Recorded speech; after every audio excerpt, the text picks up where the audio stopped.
दोस्तों आइए देखते हैं हमारा क्लास 10th का जो एक्सरसाइज 2.1 था, जो हमारा शून्यंक निकालना था, जिसमें हमारे शून्यंक कितने होते हैं? दो शून्यंक कितने होते हैं? दो। एक होता है अल्फा और एक होता है बीटा। ये दो शून्यंक होते हैं।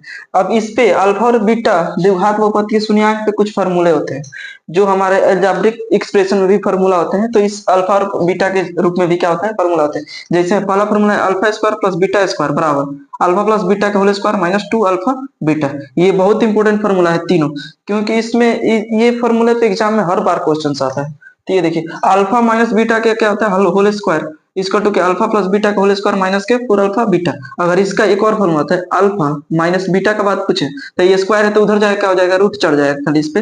अल्फा प्लस बीटा का होल स्क्वायर माइनस के 4 अल्फा बीटा, ये हो जाता है फॉर्मूला।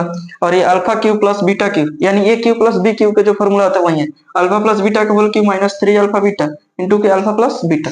अब इसको हम बात करें तो alpha square minus beta square जो हमारा अलजेब्रा में होता है A square minus B square equal to A plus B into A minus B, वैसे ही अल्फा बीटा में होता है alpha square minus beta square बराबर क्या होता है? Alpha plus beta into alpha minus beta. ये हमारा द्विघात बहुपद के शून्यंक के फॉर्मूला है। इस पे क्वेश्चन बनाना होगा। देखिए क्वेश्चन कैसे बनता है। मान लीजिए क्वेश्चन दे, अगर इसको मिटाते हैं ये हमारा, अगर इस पे क्वेश्चन की बात करें, अब क्वेश्चन का दिया है 2x square minus 3x plus का 1।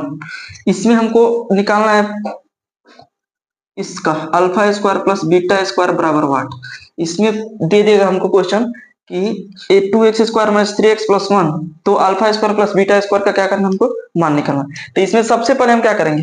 इसमें हम निकालेंगे ए बी सी का मान। ए बी सी का मान बताएं आपको। ए का मान क्या हो जाएगा? एक्स स्क्वायर का गुणक। ए का मान क्या हो जाएगा? एक्स स्क्वायर का गुणक यानी 2। बी का मान क्या हो जाएगा? एक्स का गुणक यानी -3। सी का क्या हो जाएगा? 1। ये हो जाएगा। अब हम जानते हैं कि शून्यंकों का योग और शून्यंकों का गुणनफल क्या होता है? अल्फा प्लस बीटा और alpha minus alpha into beta. शून्यंकों का योग यानी अल्फा प्लस बीटा का वैल्यू क्या हो जाएगा? माइनस बी बट्टा ए। तो बी का वैल्यू कितना है? -3। एक माइनस फॉर्मूला में है तो माइनस बट्टा में ए का मान कितना है? 2। ये माइनस माइनस क्या हो जाएगा? +3 बट्टा 2। अब अल्फा इंटू बीटा का वैल्यू क्या होता है? सी बट्टा ए। सी का वैल्यू कितना है? 1। ए का मान कितना है? 2। ये हो गया अल्फा इंटू बीटा का मान। अब हमको इस फार्मूला पर रखना है। तो इस फार्मूला क्या होता है? Alpha square plus beta square बराबर क्या होता है? ये होता है अल्फा प्लस बीटा का whole square minus 2 alpha beta. यही ना होता है? तो ये रख लीजिए अल्फा प्लस बीटा का मान कितना है? 3/2।